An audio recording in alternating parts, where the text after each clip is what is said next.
Hello, hello, hello there, beautiful beings. How are you doing? RozyGlow Hannes here with a very special focus on neurodivergent women. It's really important. Soul humans that we are, awakening soul humans. We are here to remember that everything is changing. And I really hope to offer you a fresh perspective, especially if you are, you might not know it, a highly gifted neurodivergent woman in business. Perhaps you're feeling like a failure right now. We're going to turn all of that around. So please watch this, digest it, allow yourself to open to a fresh perspective. Because here, this is the Star Piece or Manifesting Star Piece Utopia channel, and it's all about us co-creating a reality consciously. I'm here to work with those awakening humans who are ready to live their highest potential, to fulfill their soul destiny. And I am RozyGlow Hannes. So welcome, welcome, welcome. Now, I am not actually diagnosed with any particular neurodiversity. My daughter is, and she claims that I'm highly functioning ADHD. Now, of course, I could get a diagnosis, and I know many of you who will be watching this video have got a diagnosis. There'll also be many of you who don't have a diagnosis, but are constantly beating up on yourself all the time because you're feeling like a failure. Maybe you feel like you're not organized enough. Maybe you find it impossible to relax. Maybe you've got a million projects on the go all of the time. Maybe you just can't focus on one thing. Maybe you can't stop talking. Maybe you find it hard to listen. You know, what are the qualities that for you feel like they're impediments that we can actually somehow evolve into a higher octave, into a higher perspective, and they can become gifts. Now, for me, my reality is, and you know, I am a CEO, I'm a soul CEO, I run my own business. This is my second business. My first one was Enjoy Yoga, and it was a yoga business. And for a while, it was a community interest company that I decided to shut down just before we had the pandemic scenarios, because really it was draining me. I learned a lot through it, but it was very, very difficult to run a business with the creative mind that I have, let's just say, essentially working solo, trying to hold everything together myself. I learned a lot from running my business that time and what I actually need in order to thrive. So RozyGlow, Star Piece, Rosanna Hannes are all under one umbrella. And now I've learned that I really need a team to be able to support me with the things that I find very challenging. So that's a point we'll come to in a moment. But some of the things that identify me as a highly creative or highly functioning neurodivergent woman in business who is highly gifted is that I tend to have a million projects on the go. And you know, always that last minute thing's going to come in. So if you recognize yourself in what I'm saying, please do share in the comments. And when inspiration strikes, it strikes. I just can't seem to plan ahead. I can't seem to, you know, fill a calendar 3 months in advance, because wherever I put that, I'm going to want to change anyway. It's only if I get a download from my higher self that I'm able to go, oh yeah, like I'm creating a retreat or something like that, that I'll start to receive the information ahead of time. But in general, I've just got to be a lot more responsive. Then I am able to just really project forward. Maybe I'll manage that as I learn to work with time in a different way eventually. But brain's on overdrive a lot of the time.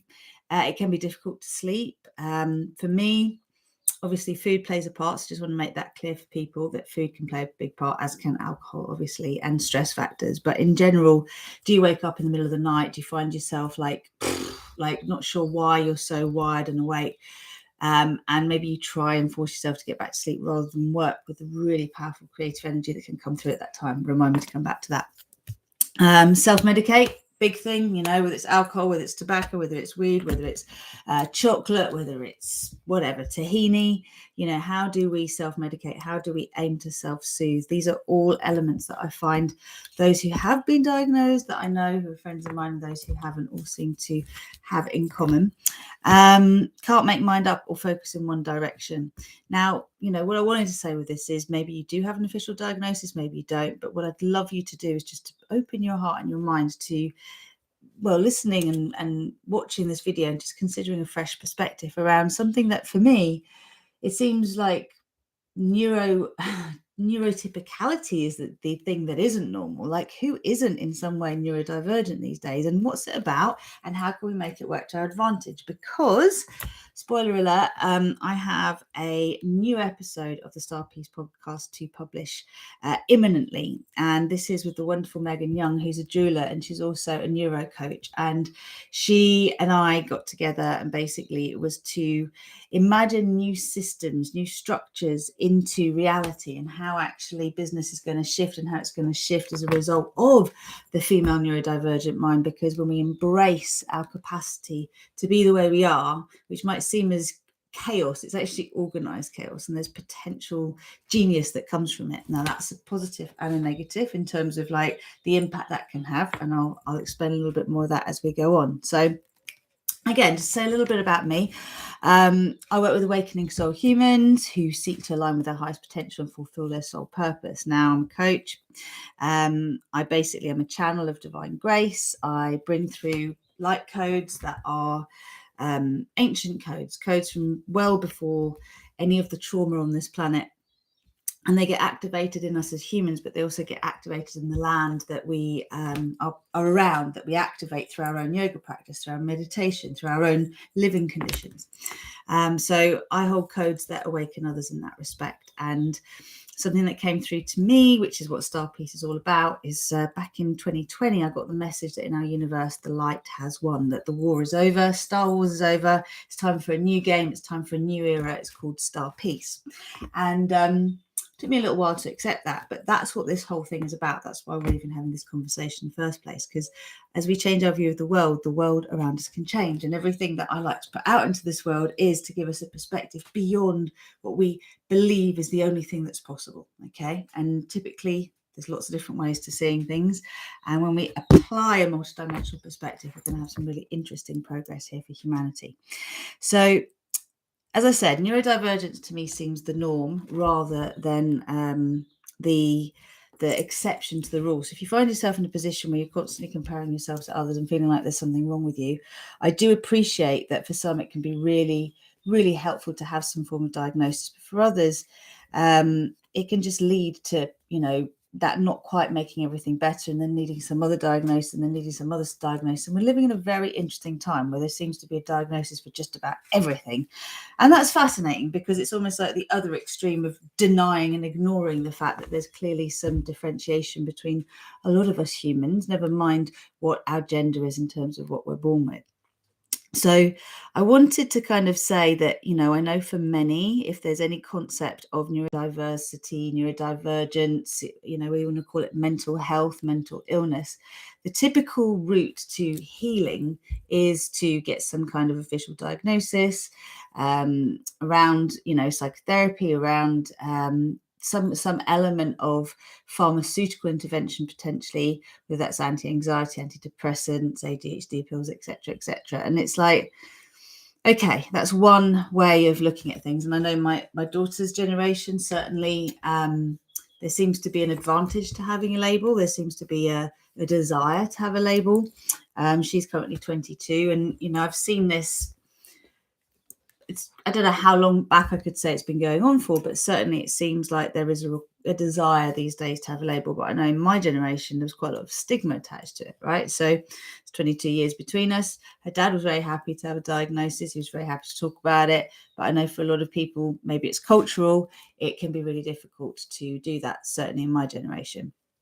My daughter's generation seems to be like, it's all good. It's good to speak about. It's good to put it on your job specs. It can actually give you an advantage. And that's something that is important for us to recognize. And it is important for us to celebrate because it's true. We can't fit the mold. I mean, I found school difficult. I don't know about you, but I found it difficult, not to the point that I refused to go, but difficult to the point I just hated it. And I had to shut down how much I hated it and find forms of self-medication. So I think it's really important that we look at the fact that there's been this generational shift. And, certainly in my parents' generation, it was a stigma to talk about it. You could be eccentric. In my generation, you could be creative or artistic. And in my daughter's generation, it seems it's fine to just be whatever diagnosis is available, and often multiple diagnoses. And as I said, I'm interested and I'm curious in how it has affected you to have a diagnosis. Has it helped you? Has it made you feel as though you kind of got a sense of, I know what's going on with me? How do you judge it? Is it wrong with you? What's going on with me? What kind of help I need? What I can expect in terms of my enjoyment of life? Like, where has it taken you? And is there a reason that you maybe are avoiding a diagnosis, or is there, what would the other extreme of that be? An obsession with diagnoses rather than actually looking at what can shift. Because one of the reasons I was really excited about working with Megan and interviewing her is that she is super creative, highly gifted. I think has a couple of labels that she could give herself in terms of her neurodiversity and her diagnoses. But essentially, she makes her brilliant mind work for her, and she has created this Institute of Neuro Brilliance, which is all about bringing out the best in everyone and seeing that those who are maybe standing out from the crowd have got a lot to offer in terms of what is different about them. And we're moving into that space where we can celebrate that. I think what's really important though is for us to recognize that often we're carrying how do I put it, a judgment in ourselves about either ourselves or the world in terms of how we're perceived. And with women particularly, I think it's fascinating to look at the relationship between birth and gestation, as in pregnancy, and where in the first place our nervous system can get scrambled, the connection between the brain and the nervous system and self-regulation, etc. And I really hope, well, I know I'm intending, because I'm co-creating my reality, that we have the research now to understand that it is just so important to nurture pregnant women from before they're even pregnant, from the moment they want to get pregnant, to create the conditions that would support us to really thrive as a species, to be wired to thrive rather than survive. Now, some may say that would make us weak and more prone to attack, etc., etc. But I think we're evolving as a species into a place where we can just raise our vibration enough and go, what if we actually evolve beyond conflict, beyond duality, beyond the labels, beyond the this is right and this is wrong, and just allowed everything to become harmonic? What would happen then? And I'm talking a little bit creatively here, but it's to allow us to believe that there are different ways of seeing things. For example, when we're going down the pharmaceutical path and we're looking at, treating chemical imbalances in the brain, we're really forgetting the relationship between our emotions and our psychology, and also what we put in our bodies and put on our bodies, etc., etc. So you may or may not have heard about Dr. Bruce Lipton, but he's a phenomenal guy, one of my heroes, and I was really, really excited to meet him this year. Actually, it was just last year.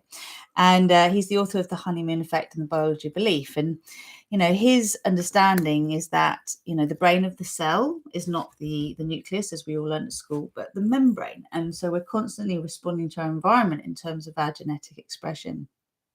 And so there is this opportunity to explore the fact that we can shift our beliefs, and as a result of that, shift our perception, shift our beliefs, shift our experience. And that's what I want to give people, is a little bit of a sense here of like, wow, okay, let's look at this differently. So what I mean by this is, if we know where things can tend to get complicated in our own creation, because our time in the womb is what shapes us, right? And so does our earliest life. If we know that, and yet it seems as though we have no control over it because it's already happened, the beauty is we can go back in our minds and we can do all sorts of repair work, or all sorts of shifting of our perception of reality through the creative abilities of our imagination. And I feel it's really important to say, because if we want to co-create our reality, if we want to activate within us our superpowers that are really disguised as our sensitivities, as our anomalies, then it's important to really allow the fact that we are going to kind of shift massively in terms of our perception and our wants and our needs. And I love the idea that it doesn't take a huge percentage of the population to shift their perspective on something. That changes everyone's perspective. 10%. So I wanted to make this video really just to encourage those of you who maybe feel as though there's something wrong with you, to explore looking at that differently. Whether you're a man, whether you're a woman, whether you identify as a man or woman, doesn't really matter, actually, regardless of the title here. As a world of people, we're kind of really obsessed with what's wrong rather than what's right. And I don't want to ignore stuff and pretend that it doesn't exist, but I'm asking you to look at how perhaps you're more powerful than you realize, and you could actually shift your reality in ways you can't imagine right now, just by shifting your perception of yourself and everything around you. And to me, this is when we move beyond the fated path. And that's why I wanted to make this little analogy between that path of, just the 3D mentality, this chemical imbalance, get some counseling, take some drugs, you'll be fine. By drugs, I mean pharmaceuticals, versus a sort of a whole other perspective where, for example, you could say, okay, ADHD is attention deficit disorder, an attention hyperactivity deficit disorder, or it's attention dialed into a higher dimension. I remember a friend of mine sharing that with me, and I was like, oh, I love that. How can we shift our perception of this and go, okay, so my attention is elsewhere. I need to learn to ground it. I need to learn to be present. I need to learn skills that are going to help me to be functioning in certain ways for certain periods of time, and then I can step out of that as well. What's going to be optimal for me? What's going to work?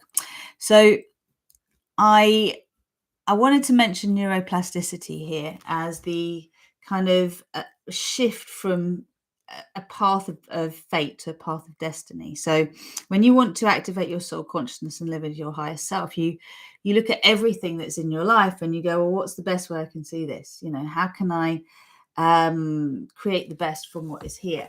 And how can I allow myself to feel as empowered as possible to have the most power, if you like, in this situation to shift things, even if I seem powerless? And you can turn this around as how can I compensate for perceived lack? I could go on many tangents here, but the main thing is, how can you make what you feel is a sensitivity work for you? For you, is maybe perceived as an impediment work for you? How can it be your gift? When I work with my clients, we're constantly discovering superpowers that are there, and they just need tuning into, right? So, how this might show up for you. Well, for me and Ian, part of my neurodiversity means that I have projects in every room. I have a little pile of something going on all the time. My timekeeping's pretty atrocious, to be fair. I can get lost in something for hours and hours and hours. And, it's a very interesting world. My husband is very different to me. He is OCD scale. So he will basically be tidying stuff away all the time, ordering stuff all the time, constantly picking up after me. Now, we could end up really resenting each other for this, but we just accept we're very, very different. I'm not the way I am, like trying to, upset him. I'm as mindful as I can be about, picking up after myself, putting things away, etc. But I'm nowhere near capable of what he is. So he cuts me a lot of slack and I cut him a lot of slack. And we do our best to meet in the places where it's like, look, this is really important. This is a boundary we need to actually keep. And, I would like you to have that as a possibility for you, because we get this idea that we have to be a certain way to receive love. And if we're very different to those we've grown up around, if we find that, our neurodiversity, neurodivergence is really atypical in our family, we'll end up feeling that we're really wrong.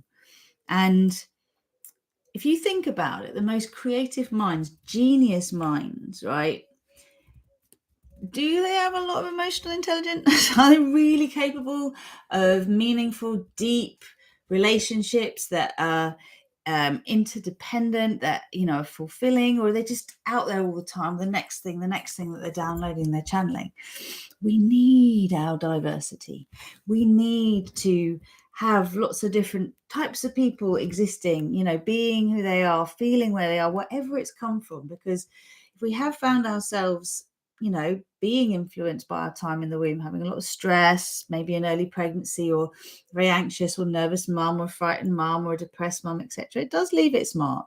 But we can work with our own energy, our own physiology, to support a shift by creating an emotional shift, by shifting our perception of past events, by shifting our perception of ourselves and those around us. It does make a big difference. Please don't discount that. If you're in a place where you feel miserable, you don't know what to do with yourself, and one path isn't particularly appealing to you. All right, it's really important. So where do I want to go here? I think one thing I would encourage you to ask yourself is, am I able to put structures in place to help my creativity to flow? Because we all need that. And also to ask yourself the question, what increases overwhelm and what helps me? So you can start to get a sense of your limits. Can a label help you? Does it hinder you? How do you perceive it?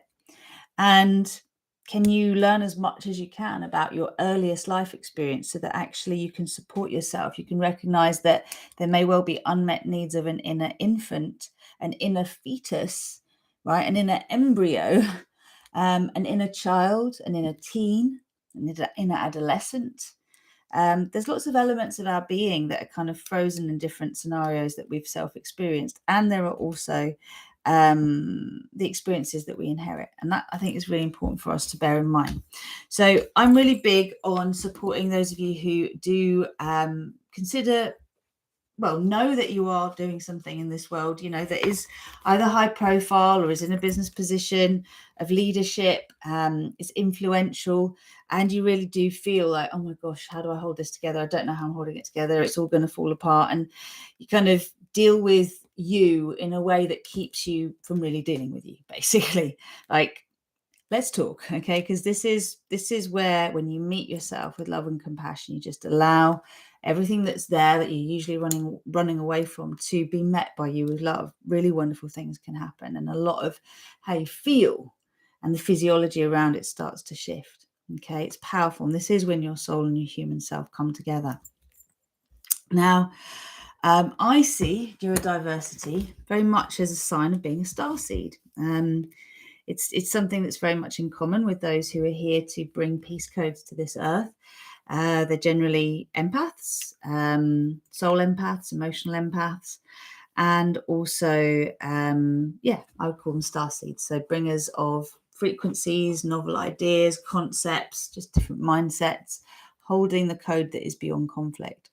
And often these skills that we have, as I said, are really hidden as hypersensitivities. And if we're not well supported, you know, to bring them out when we're younger, we can shut them well down because we're scared of them. Maybe you did see, you know, non-physical beings when you were a child and that was so scary for you, you shut it down. You don't want to open it up again. Totally understand that. You need to know how to work with it, right? Maybe you did find yourself flying through walls. That might sound crazy, but you know what I mean if you've been there, right? Maybe you used to move through the ceiling and go up and astral travel and you didn't even think about it. Maybe you used to go off planet. You know, there's all sorts of things, and you might get none of that, but you have dreams. You have dreams that you know are kind of beyond this world, and people love to explain things away, don't they? But when you allow yourself to start to step into these other realities and to explore them and live with them a little bit more, they become more familiar. So I just wanted to offer a few ideas here because, as I said, I'm going to be releasing this awesome interview with the lovely Megan Young, which I'll explain a little bit more about in a minute. But I've also got a 3-day challenge coming up. Before the 3-day challenge, my invitation to you would be, if you haven't explored this yet, see how it affects your physiology, is obviously start to reduce sugar, refined sugars in your life, chemicals, synthetic sugars, etc. See if you can get off the chemicals you put on your body and in your body, and see how that starts to affect your nervous system. It's really important. Gentle yoga, also really helpful for repatterning, soothing patterns that maybe you've just been with your whole life. I went for a walk earlier, and just this concept of indulging in nature, really powerful. Like, that's where all the healing codes are. And you need to tune into your soul and earth your energy. This is like something I talk about all the time. It's learning to harmonize your body, mind, and heart to access your soul. Like, bringing all the aspects of your being to work together, learning how to do that. It's going to be what allows your soul energy to come through, and you to then activate the memories that are key for you to fulfill what you're here to do, and to access your superpowers rather than constantly beat up on yourself. I invite you to shift the mindset from broken to creative. Learn your limits. It's really important, and they do shift with time. And really start to explore how your perception of reality affects your experience. And to learn more about that, please go to starpeaceconsciousness.com. I'll put that in the link below. This is my little creation. It's a movement, and there's a whole manifesto that you can read into, and if you like it, sign your name to it.